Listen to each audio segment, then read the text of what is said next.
Hello and good afternoon. Thanks everyone for being here. Welcome to AWS On Air. You're here and joining myself and Todd for our show today, talking about new and upcoming AWS services. My name is Fiona. I am a solutions architect at AWS. I work in the public sector, specifically with nonprofits, and I do a lot of responsible AI stuff. And excited to be here with Todd. Hi, Fiona. Thanks for hosting with me. This is our first time hosting together, no?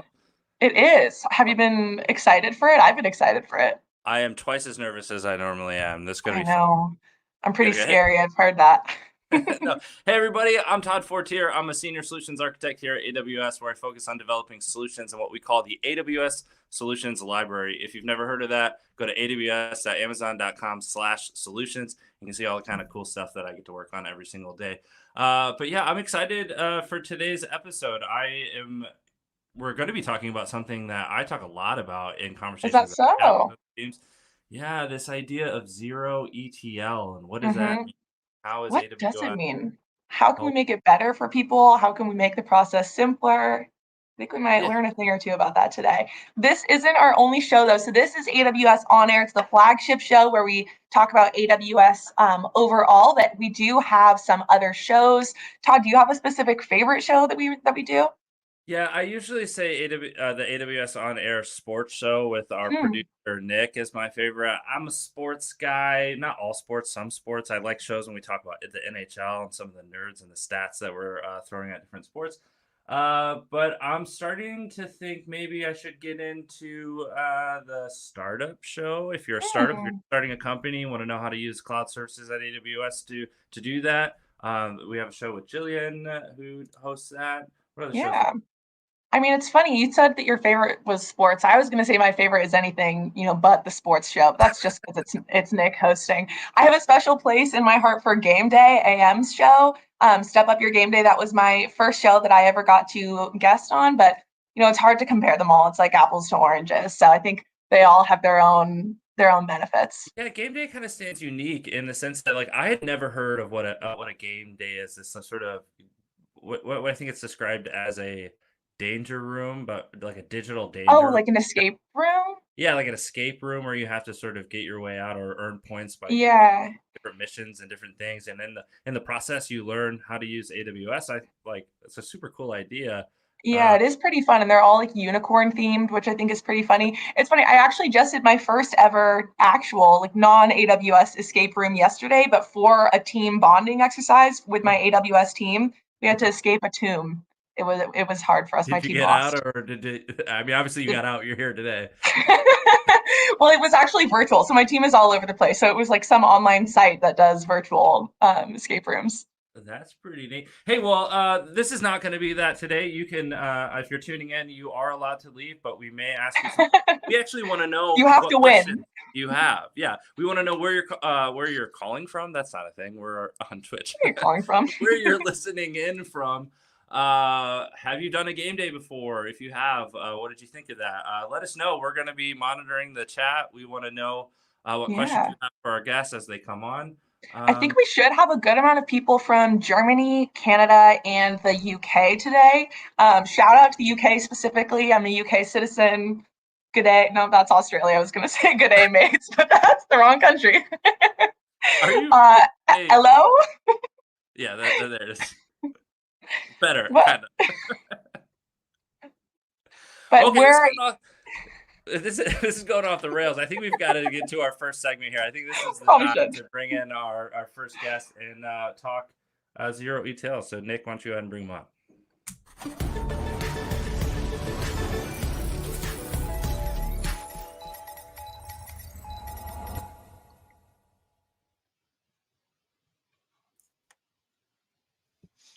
Hello, hello. Welcome, Abhinav and Shazeb. If you want to go ahead and introduce yourselves to everyone, that would be great. Hello, hello, hello. My name is Abhinav Dhant, and I am a product management lead on the Amazon Aurora team. Hey, my name is Shazib Farouk, and I am a product manager on DynamoDB. Guys, hey, welcome to the show. Cool, excited to have you. So today we're going to be talking about what are we going to be talking about today? Zero ETL, what you were just confused about a few minutes back. Okay, so alleviate our confusion here. What do we mean when we say zero ETL here at AWS? So zero ETL is a strategic vision which AWS is working on across the board. And it essentially takes away the overhead for some of our data management folks on the call by removing the need for building and maintaining complex data pipelines. And it helps you do personalization. So if Fiona loves a certain color of car, you could have that data stored in one database, but then you could analyze it in one of the data lakes to say, hey, Fiona loves red colored car. And that helps very easy, or that makes it very easy for all the data management folks. Yeah, so we say ETL, just to break this down a little bit even more, extract, transform, and load. These are things that you typically do with data to get it from one source to a different destination, and it needs to be reflected in a certain format in that destination. So how do you change it and move it along? And you're saying at AWS, we want to get to a place where we don't have to do that. It's so easy to move data from one place to the other that you don't need ETL processes anymore, hence zero ETL. You got it. Did I There you go, that? Todd. I've been paying attention. Hey, it looks like we have a comment saying it's an interesting topic. I love to hear that everyone else is just as excited about it as we are. I think it'll be pretty great. And so we have two different locations that we're grabbing data from today as we're loading them into Redshift. So maybe do you guys want to kind of tell us a little bit about each of your specific origin locations? Yes. So I work on Aurora Postgres, which is a fully compatible Postgres engine. And we are able to send data from your operational OLTP workload, which is a structured data set, and get it into Redshift. And we have several exciting capabilities, which we'll talk about in a few minutes. Awesome. Yeah, and I work on DynamoDB. So DynamoDB is a NoSQL database, primarily targeted for building applications at scale with very low latency. So you're talking about internet scale applications. Some of these streams are actually also running on DynamoDB today. So the idea is that a lot of data actually lives in DynamoDB, but doing analytics is not primarily the forte of that service. So you would want to have an easy way of doing analytics by these easy to set up integrations. Nobody wants to manage pipelines, so we kind of take care of all of that work behind the scenes to move your data from DynamoDB into a more structured analytics optimized format in Redshift, so you can do your analysis, run machine learning models, etc. Okay, got it. So we've got three different places that data might be sitting as we're talking about today. We have Aurora, which is going to be structured data, that Postgres data that you'll be talking about. We have DynamoDB, which you mentioned is kind of internet scale data. And then we're going to be showing two different ways to feed that data into Redshift, which is more large scale and for data analytics. Exactly. Yeah, that's going to be my question. So why would I want to do that? Why would I not just run analytics off my source databases? Why would I want to move that data to Redshift? Because it takes a lot of your compute overhead. So imagine if you are serving peak, if you were Netflix and you were serving shows at the peak of evening, and you wanted to also know, hey, like Todd is watching Netflix, but I also want to know what else can I recommend to him. You don't want to bombard your database, which is storing that data, to know, hey, like what is my personalization for Todd, right? And at the same time, mapping this or doing this in an OLTP database such as Aurora or DynamoDB, it is not optimized for analytical purposes, like Shazab was mentioning. So you need to have certain machine learning models, certain integrations around data masking or creating a materialized view, which helps you do this better in an analytics system such as Redshift. Another one is, we are only talking about two. We have multiple integrations. So we also support this for Aurora MySQL and RDS for MySQL. So imagine if you had like 15 different sources, you can't individually run it in those sources. You need to get it in a central data lake type setting. I see. So as you were explaining that, I was thinking like well architected. This is how I get closer to a well architected workloads where I am not. I can think about the operational efficiency and the performance and the scalability of my data, so that I'm not just overkilling my services or degrading some experience in some other aspect of on what I'm delivering. That's really cool. So you're going to show us today. What exactly are you going to show us today? You're going to show us how easy this is to do? We will show you, both of us will show you how in few clicks you can take away the overhead of doing something similar in days or sometime in months. And we'll try to see how quickly both of us can do it. Okay. Yeah. So we've got, before we get into it, we got some people coming in. We're live. We're going to try to field some questions. We have a question coming into the chat right now. I'm just noticing it. Judy Levi, I think is the name. A great addition to Aurora PostgreSQL. Do you support JSON B data type to Redshift super data type? So it looks like some data type conversion questions. Yes. So in general, we are able to map your data types automatically from Aurora Postgres into Redshift. JSONB is one of the things which we are working on support for, and it should be available in the next release. Okay, cool. So I think you guys. What it's like? We say demo time. We need to have like a song that plays every time. We're like demo time. Demo time. Okay, let's bring that No, demo up. no pressure. No pressure. So we'll All right, see. so Abhinav, you'll get us started. Yes, so we'll start with the Aurora Postgres integration. So I just have another screen. Fiona and Todd, I still have your full attention.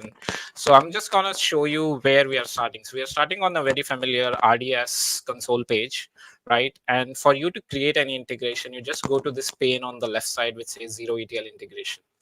And this essentially shows you step by step the three main steps. Don't get overwhelmed. We will handle it for you. It essentially is trying to get your Aurora Postgres database ready first. Then it is letting you select your Redshift data warehouse. And finally, you just click a create button and your integration is created. So let's try to create an integration. So because this is an AWS on air show, we will try to create an AWS on air demo. And we will try to move on with a quick description. And here, now we are going to select a RDS database, which is an Aurora Postgres. So I have what kind of data do you have in this database? Yes, so we have some ticket reservation data in this. So this already holds like some data around users, events, some date, and that we will see how it shows up in the Redshift side. So I already have an Aurora Postgres database engine here, and it is running on version 16.4. So remember 16.4, you need to be on there. And 16. Then 16.4. So then we select it. I'm seeing a fixed parameter values pop up here. Yes. So good catch, Fiona. I thought you will skip it. So this is, like I said, you need to get your database ready to send data. And for that, you need to set up some parameter groups, mainly around what we call as enhanced logical replication, which is our innovation to Todd's question, why don't you want to do it on OLTP side? We make it faster by having a dedicated storage layer. So all of those settings would be set up for you. And all I need to do is just do this fix it for me button. And this will require your reboot. So Todd, don't do it when you're watching Netflix show. Do it when the database is not busy. Then we just are going to cherry pick certain databases and schema. And how I do this is I'm just going to specify a filter here. So what I'm doing here is for the Postgres users here is I'm selecting a database and then I'm doing wildcards, which essentially will pick every schema and every table within the database. And then for the second database, I'm going to just pick schema 1 and all the tables for schema 1, right? But then that is for including, right? But what if I also want to exclude certain things, right? You don't want to say send out your personal data or a social security data. So I'm just going to add like a table here, which is date. Next, I go to, it is going to ask for my permission. So I'm just going to confirm that I'm okay to reboot my cluster. Now it asks me for my Redshift data warehouse. So let's select one here. And so this is where we're sending it to. Yes, this is the point A and this is the point B. So we did the point A. Now we are talking about point B. I see another pop-up. Yes. Yeah, you can't get anything past Fiona Abhinav. I don't know. She doesn't miss a P on I the see plate. a pop-up. Clearly like Hawkeyes. So what we are seeing here is that it is asking us for permission that we don't have the required Redshift principal setup on that database house. And then we also don't have the case sensitivity setup, right? Don't worry, no sweat. We will just, again, select fix it for me. When in doubt, Fiona, just select fix it for me. And we'll figure it out. Then we just again give a acceptance. It will show you a summary of what we are changing, a quick summary if you want to add optional tag and encryption settings. By the way, everything is end-to-end encrypted all the time. So we have end-to-end encryption both in transit as well as rest. But this is if you want to provide your own key, because some of our customers do that. And finally, we get to this fancy screen, which shows you a summary that this is the integration we are creating. This is the source which we selected. These are the filters which we set up. And then these are the parameter changes which the integration will make for you, the 4 which we need to. And then finally, we have the target here, which is the point B.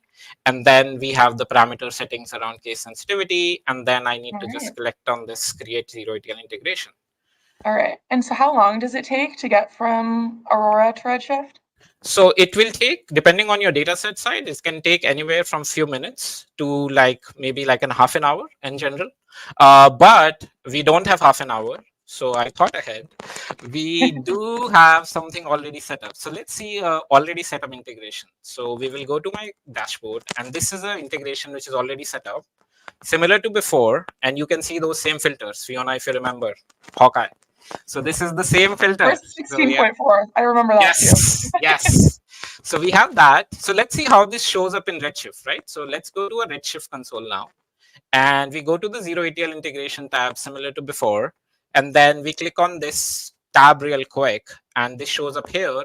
And let's just quickly run a query here. So if you remember what we sent here, I'm just going to show it. So you have a demo here. Your schema 1 showed up here. Right, so you have your 7 tables, and then let's look at demo DB2. So we only sent schema 1 here. So if you remember, there should be 6 tables, and then 1 table is excluded.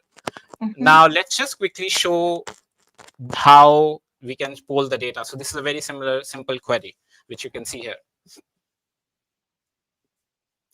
But Fiona, you might be wondering, Abhinav, so how quickly does this happen? How much do you time? How did you know? That's what I was wondering. That was exactly what I was wondering. How much time do you think it will take if I made a change on the Aurora side for it to show up here? Just a guess. Let's say an hour. Okay, let's challenge that. 1 hour.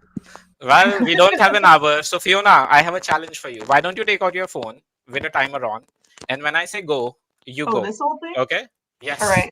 Right. So just a quick check. We have John here staying in San Francisco, which is in California. So what we are going to do is relocate John from San Francisco to New York. Okay.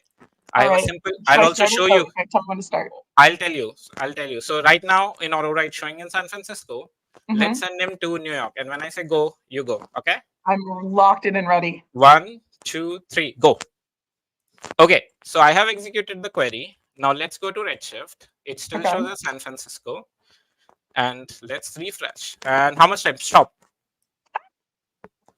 So it was under 9 when I said stop. I was a little delayed. No. Hey, so wait, time out. Let me recap something here real quick. We started with data in Postgres.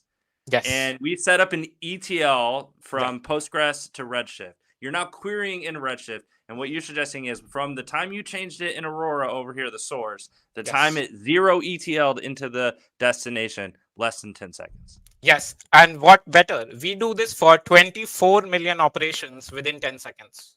That's amazing. So we are able to do something similar. And just to prove what I was saying, this is our end-to-end replication lag, and it was 2 seconds. So the time which you saw as 10 was more around just me switching between windows. So it's actually 2 seconds which it took for it to replicate. But I know Shazab also wants to show us some fun. So Shazab, why don't you show us the DynamoDB side? Like 2 peas in a pod. We are up next on DynamoDB. Let's bring it Shazab. Let's see what you got. Yeah. So I'm gonna quickly walk through the DynamoDB side of the demo. So similar to what Abhinav was talking about, the idea of zero-ETL setup is very similar. Like we want to make sure it's a few clicks. So I'm in the DynamoDB dashboard. I have a table. I've already imported some data from the stock market. It's easy to understand. So on the DynamoDB console, we have a new integration section. So similar concept, we will prepare the data. The data is going to be sent to the target service, and then you can just do the querying on the target service. So I go to the create integration section, and then I click on Redshift. By the way, DynamoDB has another integration, which is OpenSearch, which has been out for a while. So this is a new offering that we just launched recently. So when I click on create a Redshift integration, you would see a very similar walkthrough of how to create an integration. So I'm going to call this AWS on air. Any description? You want to bet that underscore is going to give you a problem? Ooh. Oh, Oh, who's the Hawkeye now? the It's Hawkeye. at its finest. I just There you saw go. not make You that guys are face. paying attention. All right. So, and then I'm going to browse the DynamoDB table. So I'm going to click on the stocks import table and then click next. And I then see a call out. there you go. I so had my one of the carrots things. this morning. My vision's incredible. We need to have There a you fix go. it for me button across all of AWS. That's amazing. Just I fix like it. that. I like this new pattern as well. So basically, one of the things that we do on the DynamoDB side differently is that we actually want to make sure that it has no impact on your production tables. So we use exports, which are always isolated from your production traffic. So, if you're running large internet scale applications, this process is going to have no impact on that. So for that, you need to enable point-in-time recovery, which is another feature of DynamoDB, and we apply some permissions on the resource policy directly for you. So you click Fix It for me, and then you go to the next page where you're selecting your target warehouse. So I've been using serverless. So Redshift, you can use either a provision cluster or serverless. It depends on what fits your use case. Serverless is just easier for me to set up. So I select the serverless Redshift cluster. Uh, Again, we have some optional parameters that you can put in there. You can tag it, and also it's always end-to-end encrypted. But if you want to change the encryption, you have the option to do that here. Okay. I'm going to click next, and then it'll give you a confirmation screen of just reviewing your details.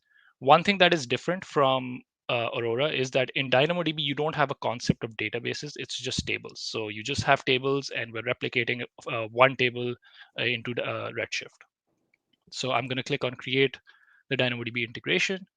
And because the initial setup does a full export of DynamoDB, it depends on how large your table is. It can take between depending on your the size of the table, it may take a few hours to a few minutes. So I already have another integration setup, which I'll show you how that looks like. So once you have that set up, you can go to the integrations details page. You will see the status as active, and you will see the database state as active as well. I just want to quickly call out that we had a hilarious comment from Yeah, Robert Tables that said, "Tables, you say?" That was funny. That's great. Okay, sorry, continue. Yeah. One more step that I actually wanted to show. So when you're creating the integration, you also have to attach a Redshift database. So as you're going through the step, we actually walk you through it. It's as simple as just clicking here. I'm going to put this as AWS on air. Click Create Database, and then it'll start. Yep, you'll see the database state as creating. So give this a few minutes. We'll let that one run, but I'll come back to the one that I created earlier. Your database state is active. On this page, you can see some statistics. So on the DynamoDB side, because we're using exports, the lag is not as flashy as what Abhinav was showing us. So we're talking about around 15 to 30 minutes. So the use cases that we want to serve on this side are more of aggregated analytics or business intelligence use cases. We're not primarily targeting operational analytics. So within 15 to 30 minutes, you'll see the data as it shows up in DynamoDB. I'm probably not going to time that one right now. Do we have that much time on the show? 2 minutes left, Ezev, so I want to make sure you get to everything you want to get to. Yep, absolutely. Okay, so now the fun part. So I think once your data lands in your Redshift cluster, I've already set up some queries just to kind of show you what it looks like. Oops, my connection is closed. Let me just quickly. Happens real time. You got to refresh that connection. Which demo? I just want to confirm something. We had a comment in here that wanted us to confirm that this concept works for Redshift serverless as well. And I think that's what you were showing, right? You spun up a serverless Redshift instance, and that's where you were moving data to, and that's what we're querying now. That is correct. Yes, you can do it on a provision cluster as well, but serverless is the new. I would say it's easier to set up for. Sure. So the way that the data shows up, because DynamoDB is semi-structured, we have a partition key as one column. Your second column is a sort key. And your third column is a JSON super column type, right? So it has all the other data that is sitting in DynamoDB. So the way you want to query this is, so I created a query where I'm looking at all the highs for the different stock tickers for a day. Gotta refresh this again. There you go. There we go. So this returns all of the, it's parsing through the JSON super column type, and it's returning all of the highs for each individual stock for a particular day. So it's very suitable for you to do ad hoc querying. You don't have to rely on DynamoDB. DynamoDB can take care of your operational application workload, and then on the side you can enable your data engineers or all the analysts to just go at it without impacting your DynamoDB workload. Yeah, so you mentioned something. So there's a little bit of you have to go from semi-structured to structured, and then understand the differences in querying. I know with DynamoDB we're talking sort keys and partition keys, and then over here, we're talking something different. So, but what you just saw, what I want to call out is like how fast you can query this data, especially when you have large amounts of data coming in here. How fast Redshift's going to perform in these types of aggregate or complex queries is pretty cool. Yeah, Redshift is primarily built for these type of workloads, right? So you can leverage the power of Redshift's querying capabilities to do advanced analytics and machine learning. So you would offload all of those workloads on Redshift, and make sure that you're enabling that side of your business without impacting anything on your operational side on DynamoDB. We've got some questions coming in here. This is some good audience centers. Another question from our audience, Lorenz. I think it's how you say this. Lorenz with a 3. That's right. Wants to know if you support SAP HANA as a source. Yeah, so I can take this. So essentially, we are also working on several third-party sources as well, and we are looking at some of the third-party sources as well. I can't confirm yet, but we are looking at several key platforms which people might be using. So stay tuned. The answer is stay tuned, guys. Stay tuned. Watch the space. There's a lot more coming. Keep watching AWS on air. Maybe they'll be back. And have a fix it for me button when I go. Cool. Hey, well, I want to make sure if there's anything else you guys want to show us. If not, like, where can our audience go to learn more about zero-ETL, about Redshift and these features? What should they do next?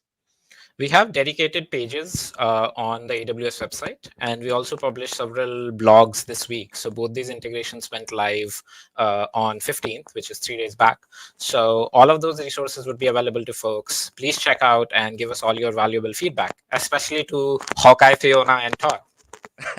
Yeah, hey, thanks for coming on the show, Abhinav and Shahzeb and Fiona. I'm impressed with your ability to catch those red flags. Yeah, it's what I'm here for. That's the only reason they bring me on. And she's cool as a cucumber. Oh, thank you. That's too nice. Hey, thanks, guys. We'll see you. Thank you. All right. So before we head into the commercial break, I do want to give a quick shout out for our survey. Today is going to be a very important day for the survey. For those of us who've been coming along and watching AWS on air the past couple of weeks, you know that we're going to have our producer, Nick, doing some pretty kooky stuff at reInvent this December, which hopefully you're going to be coming and joining us at. But in this survey, you all get to vote what Nick is going to have to do. There are some options in there. What were the options, Todd? I think one of them was a wing eating contest. One was a dance battle, maybe. Something about him dressing up like a pirate, or him. Oh yeah, there was that one. There was that one. With buckets, the S3 mascot. It could get weird. Oh, there it is. That's the one. That's the one. This is a new segment we have on AWS on Air. Anytime we say Nick it's is called a pirate. Nick the Pirate. Here it comes up. First 10 respondents get $19 in credits. It is a really important thing. We do appreciate the feedback. We like knowing what you think and what you think we should be talking about, what segments, what do you like about the show, what you don't like about the show. All really important stuff, and we love making our producer Nick spend his weekends reading survey responses. There's nothing better to do. So claim your $19 and get Nick to do weird stuff at reInvent. Cool. So what else we got for the show, Fiona? I think we've got our sponsored segment. NVIDIA has been sponsoring us all year. friend and awesome co-host Jasmine, I think, is going to be talking to I believe NVIDIA. so. Yes, I think she is today. Should we roll the segment? Jasmine, it's all yours. Let's hand it over to her.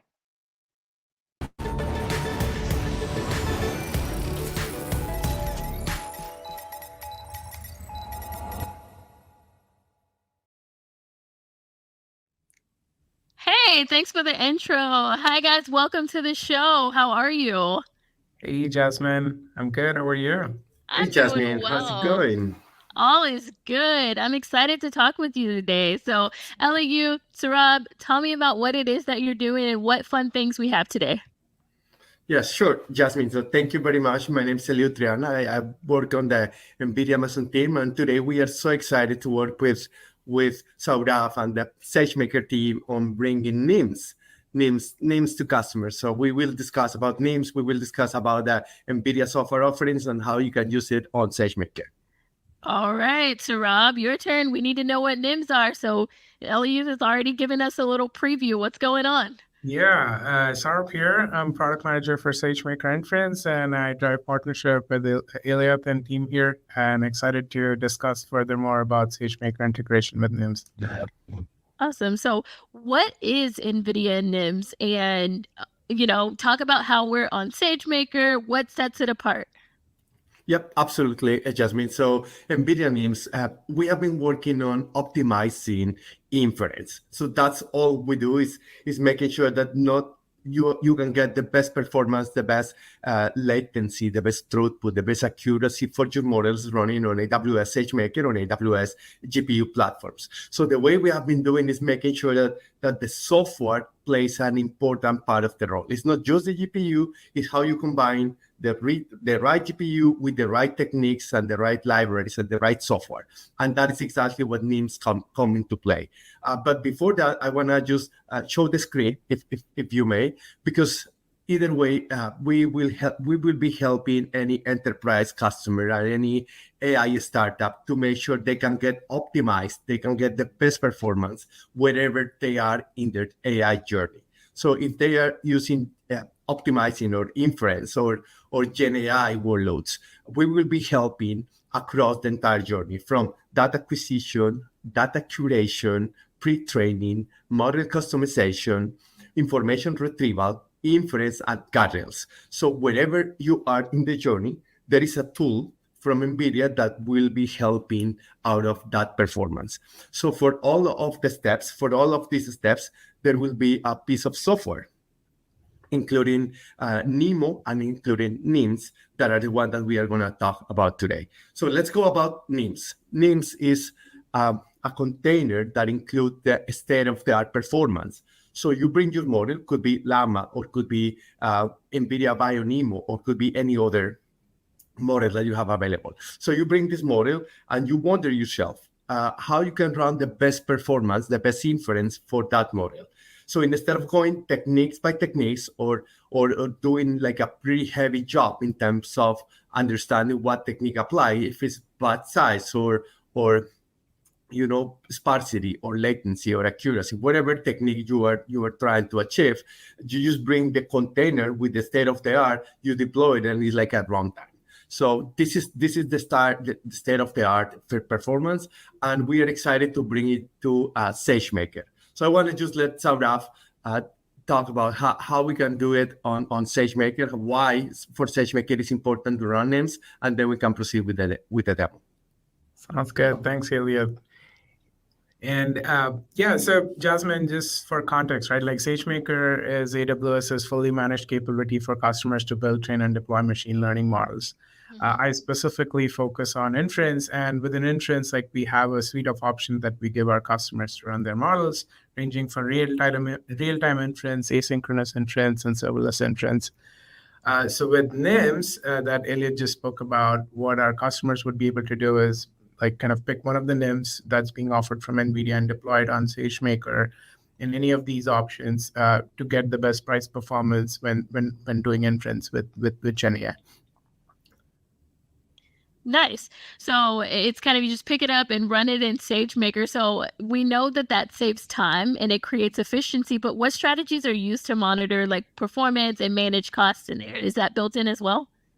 Yeah, so with SageMaker Inference, we have something called as model monitoring, right? Like, so for any model that's running on SageMaker Inference, like customers would be able to kind of set up model monitoring jobs, monitor the performance of those models, and kind of retrain the models if needed, if they've kind of drifted and things like that, right? Like, so with NIMS, like what customers get is NVIDIA software for deploying these models, and when they're running this on SageMaker Inference, like we kind of optimize multiple layers of stack, right? Like we give a faster auto scaling, we give you price performance by running multiple models on the same endpoint.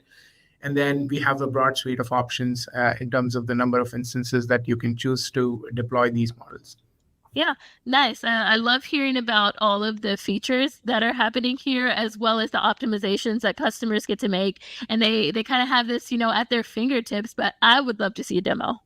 Yeah, let's have Aman, who's going to drive the demo. And Elliot, thanks for joining. And we can probably bring up Aman on stage. Thanks, Elliot. Hey, Saurabh. Hey, Jasmine. Welcome to the stage. Thank you. Excited to be here. Let me quickly introduce myself. So I'm Aman. I'm a specialist Gen AI SA on the machine learning frameworks training and inference team. Super. I've been playing around with NIMS for a while. SageMaker and EKS. So super excited to show you all a demo. Let me quickly bring up my screen here. Awesome. So today I'm going to show you how to deploy a NVIDIA NIM for the 405B model, which is the biggest Llama model available right now. So it's a Llama 3.1. And essentially, I'm going to run you through a SageMaker notebook that, and you can find this notebook on the Awesome Inference GitHub repository that we have and that we maintain actively. So your first step essentially is to have an NGC CLI API key. And the way you do that, like Elliot mentioned, is you have an enterprise account on NGC Hub, and you create that NGC CLI API key, and you pass it in to your notebook as an environment variable. And then once you do that, you can set your IAM policies. So at the bare minimum, you need all of the IAM policies that are listed here. All of these pertain to pulling the relevant images from ECR, and I'll talk a little bit more about that in a second, and then building those images. When you do something like this in production, please keep the principle of least privilege in mind, especially while defining new IAM policies and roles. Now, when it comes to setup, other than the roles, you'd need to install a few packages to be able to use SageMaker appropriately. First, you install Boto3 and any other dependencies so that you can set up correctly. Now, in this notebook, we walk you through how to set up the Boto3 session and client for so that you can make the relevant Python API calls. And then also your user and role configuration along with region, and then your SageMaker session, obviously. And then lastly, for setup, we set these environment variables. And so this includes your CLI API key, like I mentioned before, but it also includes the model name that you want to pull from the NGC Hub, and then also the SageMaker model name that you want to give. So at a very high level, you would use something called SageMaker endpoints to deploy your NIM onto your required hardware configuration. Now, in this example, we deploy the 405B NIM onto a single P5.48x large instance. Now, remember, SageMaker endpoints are fully managed, so the infrastructure side is fully taken care of as long as you specify it while configuring your deployment. Now, your first step is to pull the image from the ECR repo. As you can see on your screen right now, we have we've defined a bash script that you can run. And all of this bash script, all it does is it takes care of the model pulling for you. And once the model image is pulled, you would then need to push it onto your own private ECR repository so that it is referenceable from the rest of your notebook and from the rest of your code. Now, one thing to note here is to make sure that your image is named correctly. You can check out NVIDIA's NIM page to check out all of the supported NIMs that NVIDIA has made available. And additionally, you can also check our ECR repository for the right nomenclature. And of course, you can print the NIM image as well if you want to. And then the last step is to actually deploy your SageMaker endpoint. Now, in addition to the NIM definition itself, there's a couple of things that you need to change, mainly because the 405B model is ginormous and it actually requires some additional memory and additional time to get loaded into memory. So the first thing you change is the NIM timeout value. Again, you don't need to change this for any of the other models, but since the 405B model takes some extra time to get loaded into memory, we can increase the timeout to 3,600 seconds. And then you can also increase the max tokens, which is the number of output tokens. Yeah. And then, of course, you can use the SageMaker.create model API call to actually create that model. And then once that model is created, you can then create your actual endpoint, or you can go on to actually configuring your endpoint.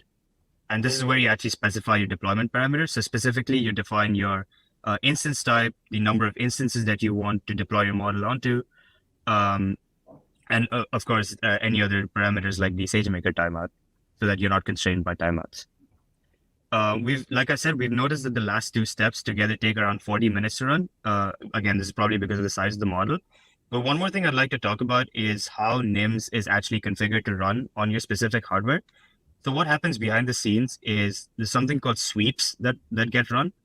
And depending on your hardware, NIMS chooses which configuration to run. And configuration is just in my opinion, a very fancy term for flags that you pass into TensorRT LLM.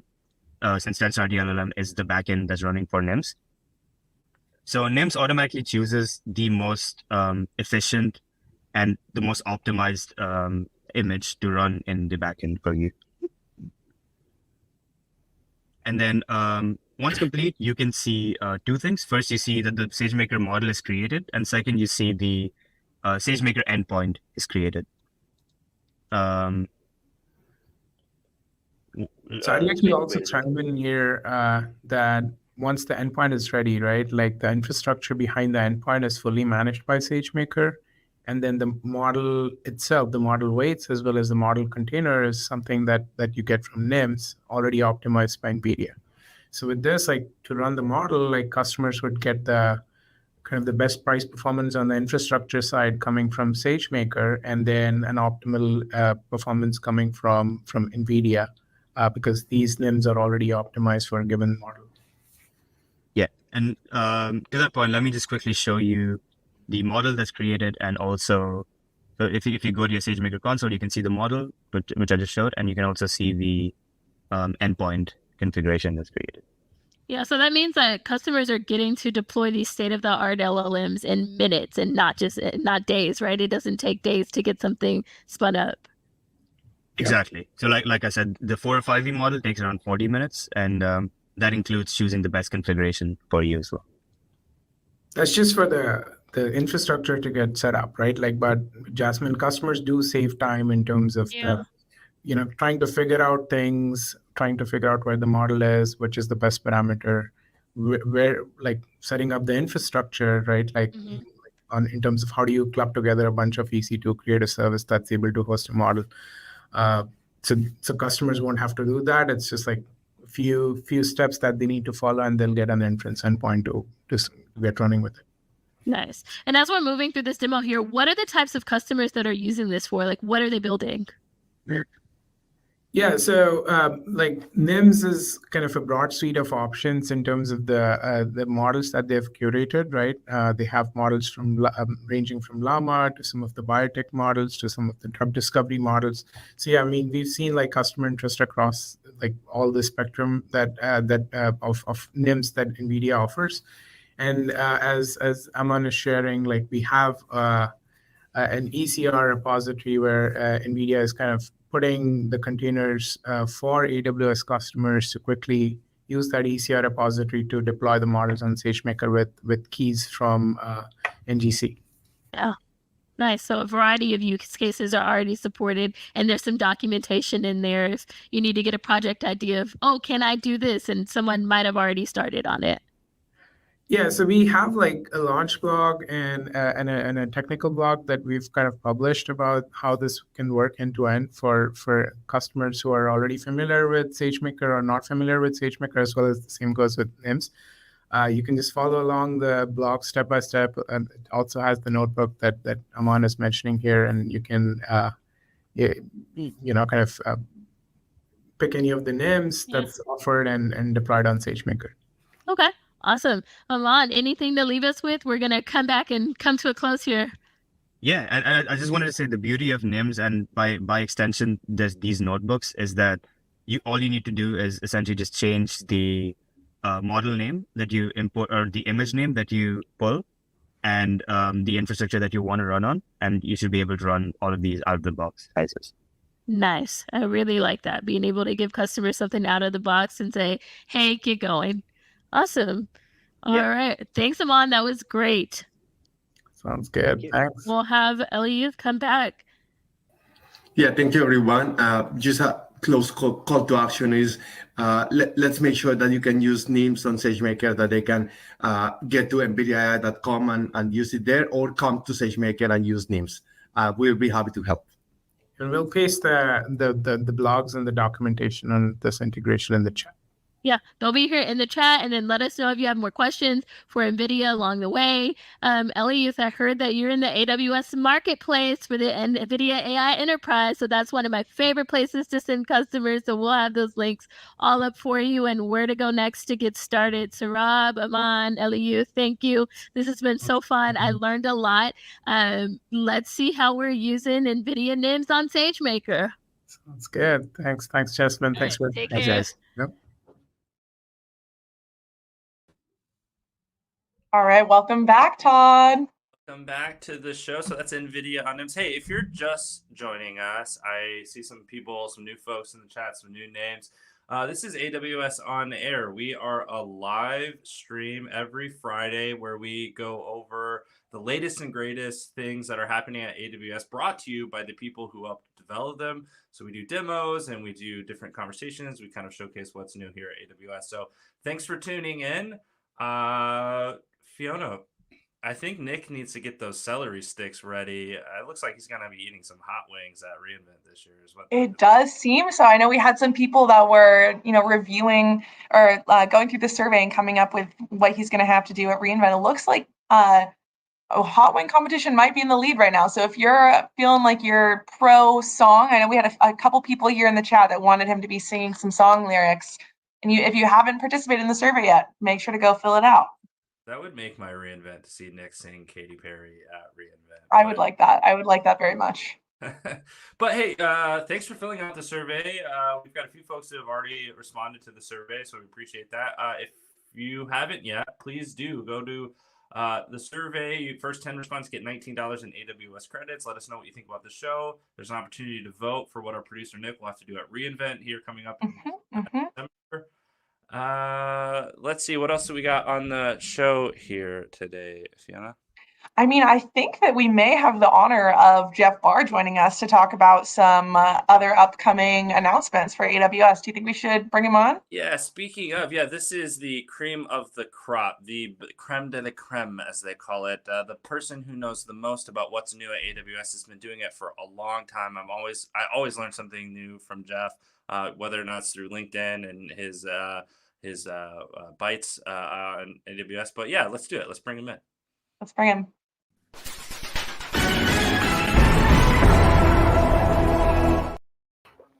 Hey, Fiona. Hey, Todd. Hey, Jeff. Hey, welcome Jeff. to the show. How you doing today? We're good. Let me just mute my phone here. Okay. Pomodoro. Things are good. I'm here in beautiful Vashon Island, just outside of Seattle, and it's a little cloudy, but still wonderful day. Got lots of the day in front of me, so still. I was going to say, is it raining? What's a fun fact about Vashon Island? Where is this? Is just outside of Seattle? It's just a tiny bit west of Seattle. It's a 20-minute ride on what they call the water taxi from the Seattle waterfront to the island. And when people hear water taxi, they kind of think some little rowboat, but it holds a couple hundred people, so it's not like some tiny little thing or anything. How many people live on Vashon Island? About 10,000. About 10,000. I'm one of the younger ones, believe it or not. So all those fruits and vegetables that keep you looking young, Jeff. Yeah, not quite a senior citizen's home, but it's kind of got an aging population. So He's eating his spinach. He's staying strong. But a really cool place and not super well known. One of the most awesome things actually is if you time the ride leaving Seattle just right, you can show up just as little tiny bit after sunrise and you get the most beautiful view of the city. It's like absolutely a great way to start the day. Did you say after sunrise? That's early. Oh yeah. Well, what time do you wake up in the morning, Jeff? Often 5 something. Yeah, I'm sound asleep at that time. It's kind of a curse. I've often found myself up that early in the morning, and it's a great time to get work done. Really, nobody's pinging you on Slack. Nobody's asking you for the stats of whatever. You just focus and get. At least for me, that's how I get most of my stuff done. Yeah, exactly.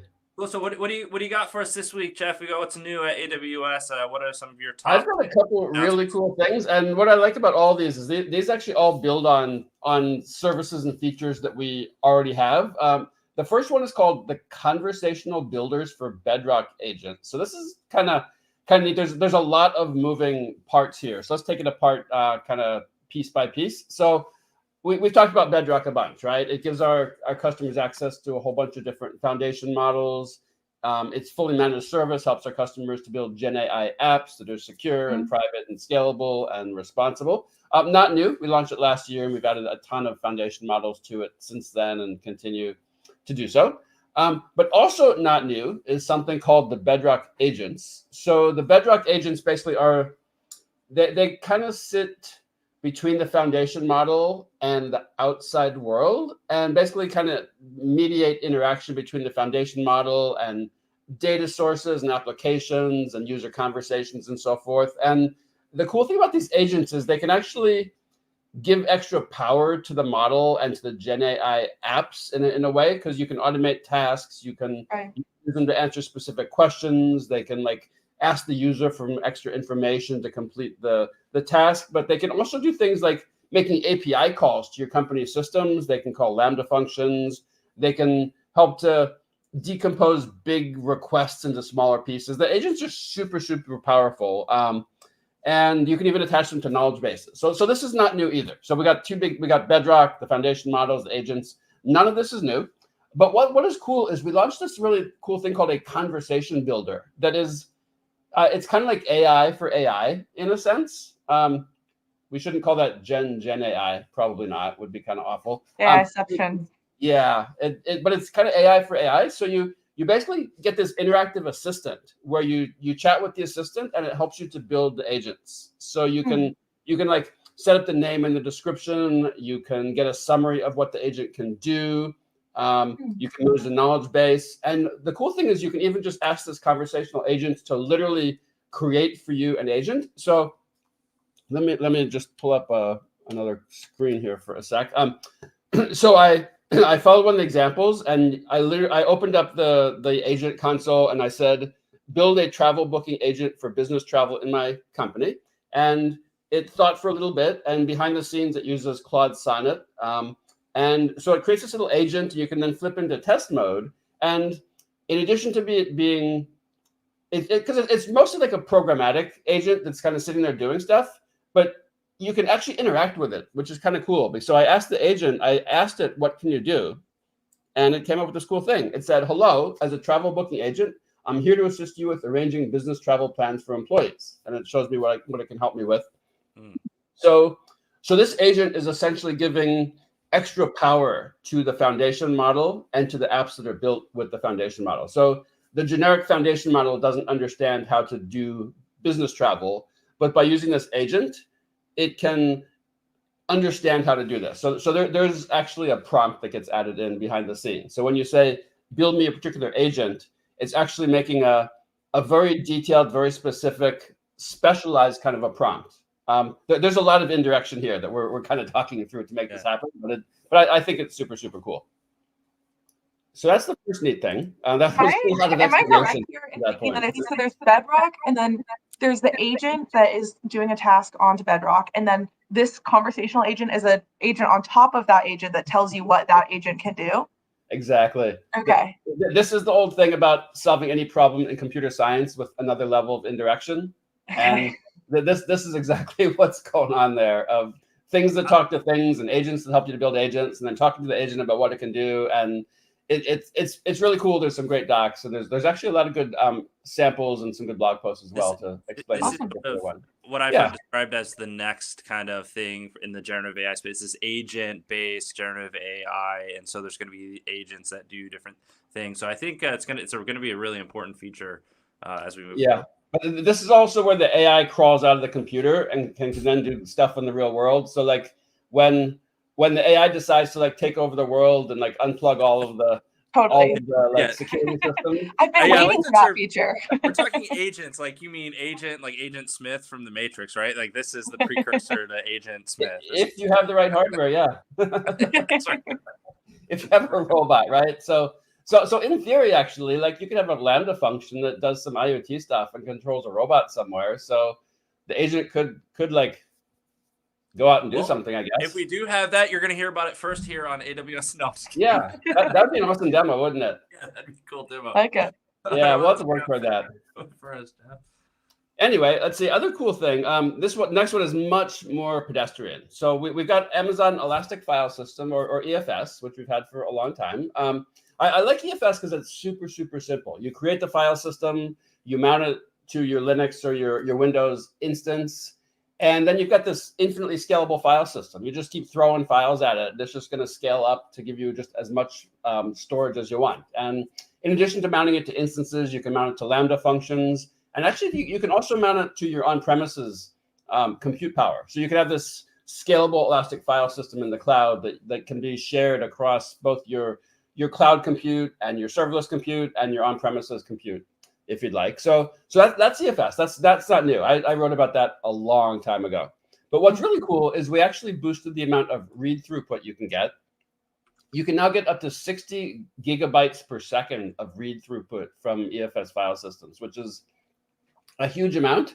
It's probably a lot more than any customer needs right now, I might think.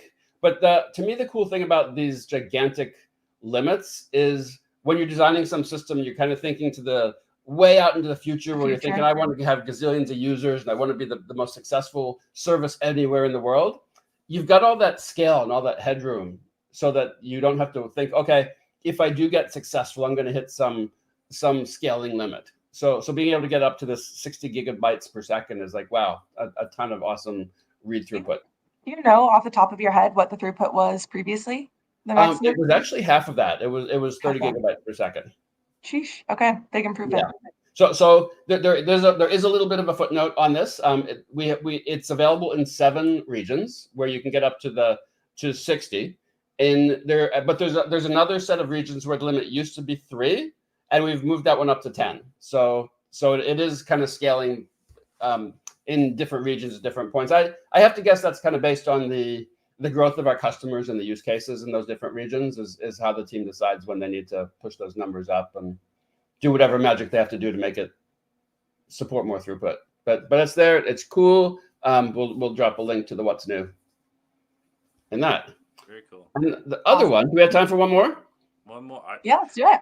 One more. Okay. So EC2 dedicated hosts. These have been around for a long time. I think I wrote about them in 2015. So like 9+ years ago at this point. So dedicated hosts are basically physical servers that are, as the name says, they're dedicated for customer use. And the idea of these is it's really good for licensed software. We're kind of old school licensed software, like often database engines and servers. To stay within a license, you have to actually run it on some physical piece of hardware that's devoted to that database server, and you can't move it from place to place willy-nilly, like just by like changing instances. So and also different kinds of compliance make the dedicated host super, super cool. So there's 2 levels of use when you do a dedicated host. So the dedicated host is basically like the physical piece of hardware, and for most EC2 instance sizes, the dedicated host is got enough capacity that you run a bunch of instances on that individual host. So what you do is you you launch the host, and then you launch instances within that host. So you might like allocate one host and run, depending on the size of the host and instances, you might run 6, 8, 10, 12 different instances on there. So you've got all those on there. And so none of this is new. This has all been around for quite some time. But what we have now that's, I think, really a good addition to for our customers is automatic live migration. So the host is real hardware. Real hardware wears out and breaks and explodes and leaks, all that kind of stuff sometimes. At the point when we start to detect behind the scenes that things are starting to fail in that hardware, we'll do an automatic, transparent live migration off to a fresh piece of hardware. The instances stay running. The customer doesn't know anything has happened. So it is a physical piece of hardware, but if things start to go wrong with that physical piece of hardware, we'll just push it off to another physical piece of hardware that's also dedicated. It just happens to be a different kind of long-term piece of hardware. So totally transparent, no stopping, no rebooting. I don't even think there's like an indication that it happened. It just magically keeps your hardware running for you behind the scenes, which I think is pretty cool. That's incredible. It's Yeah. a magic that happens. This is the huge value of managed service, right? Like, imagine having to do that yourself, like anticipate the degradation of some hardware and then switch it without losing availability. Doing it live. Like first having the metrics inside to know that it's going wrong, right. and then saying, oh, this is a problem, and thinking, oh, do we have any spares of this particular one or not? And then, so what's running on it? There's a lot of interesting challenges. Just happen magically and for free, really. It's one of those things that is so cool about the cloud and AWS is a lot of stuff that like in the generations past we had to worry about is now it just does it for you. And not only does it do it for you, it does it with systems that have been tested at scale a bunch of times. Like back decades ago at this point, I used to like run MySQL on my own hardware. And like you run it on one server, you think, I better actually make sure I can fail over to a different piece of hardware if it breaks. Actually, scripting and testing that failover, there's always another way it can fail that you don't know about until it breaks that you didn't detect. Right. But at the scale we do things, we know all those failure modes way ahead of any customer. And no super helpful red box that says "fix this for me" is going to pop up. I missed the red box. Yeah. So is the migration, is it going to be enabled by default, or is it something that customers opt into? This happens automatically and by default. Now, there is a list of instance types it works with. It's a long, but it is a specific list of general purpose and compute and memory optimized instances. I think we have to actually test very specifically on every instance type. There's probably hardware nuances that make this as seamless as it needs to be. I imagine that list will grow over time as we work out. They always do. Yeah. They usually do. Yeah. Well, very cool. But they grow over time, partly in response to customers coming to us and saying, I want to run a dedicated host of this particular type. Make sure you have that on your backlog. And so it is a little bit on our customers to make sure that their needs are expressed to us in some way. Yeah, and that's why we solicit for surveys and feedback, because we want to do what's going to be most helpful for the people using it. Sure. So apparently Nick is being voted to do wings at reInvent, and I hereby volunteer to eat wings with Nick at reInvent. So yeah, that's what I was telling Nick. Get your celery ready. It's gonna get hot at reInvent this year. So speaking of Nick, should we bring on our producer and talk? Sure, I think we should. Yeah, I think Jeff, that is a legally contractually set thing now. We said it on air. We've got an audience of a couple thousand here. Jeff Barr and I having a hot wing eating contest. I would never turn down hot wings. Perfect. Also, I'm really glad. I just need to point this out. For the first time ever, folks, everybody on the on-air team is wearing the same colored shirt. So it looks very coordinated today. Todd, you kind of ruined the vibe by having some graphics on it, but we'll roll with it. Hey, this is my replay shirt from last year's reInvent. I'm trying to get in the mindset this year. I'm ready for a reInvent. We'll allow it then. We'll allow it. But yeah, guys, take the survey. First off, I need something to read tonight. I'm a lonely person. I get, my social interaction from reading people's surveys. Plus, let's be honest, who doesn't love taking a multiple choice test? I know I did, and I was the cool kid in school, clearly. So get your multiple choice kick harken back to the days of taking the SATs and standardized testing in grade school. Good old days. And helping people want to take a survey. I think that's going to motivate. I think you're actually doing the opposite. Yeah. Right now, the two leading ones are almost tied. Is me having to do this hot week eating contest with Jeff, and me having to work song lyrics into every single interview that I do, roaming segment. So let us know what you want. Let's do those wings regardless of popular opinion. Yeah, let's be honest. We're definitely doing the hot wing eating contest. Yeah, let's just do those. I want some free hot wings. Yeah, guys, let us know your thoughts. And with the comments today, the AWS hot ones as a service. As a service. That's great. I mean, I think that would sell. That'd be our best seller. If I could have a managed chicken wing production factory at home, just put the chicken wings in front of me. Yeah, just And the rule, Jeff, the first one to show any sort of pain during the hot wings loses. I think that's is a pepper a fruit or a vegetable though? I don't know. A pepper's a vegetable. Wasn't like a fruit, the fruit is the seed and a vegetable houses the seeds or something? Oh, you got a better education than I did. Ooh, something like that. I'm gonna guess vegetable. According to our it's database, it's a berry. All right, I didn't know that. But yeah, guys, and the other thing is we'll drop a link to get registered for reInvent in the chat here. Definitely encourage everybody to do so. Besides getting to watch Jeff and I eat outrageously hot foods, you can also stop by our booth. We'll have some cool swag there. Maybe you can say hi to us walking by. Say hi to your mom on camera, who doesn't love that.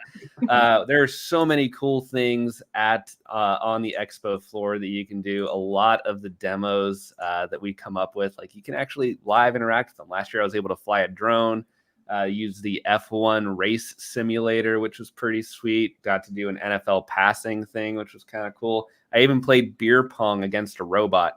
So lots of cool things to do at reInvent. Everybody should definitely come check it out. And if you're wondering where we are, just look for the mass crowd gathering with people crying tears of joy, and you'll probably see the on-air. People come all the way to Vegas just to see us in person. They do, actually. Basically, it's like the magician. What's it?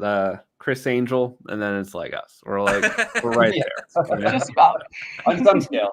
He's the mind freak. We're the cloud freak. You know, it's just hand in hand. Tina's reminding you can also get a tattoo. I learned this last year. I was at reInvent. Saw people getting tattoos at reInvent, which is incredible. I was told I'm not allowed. Does it have to be a logo? I was totally ready. I was down. I was committing. I was going to get an Amazon smiley face like on my neck or something, but they said it wasn't. It was for customers only. Yeah. I'm sure your wife was probably appreciative of that rule.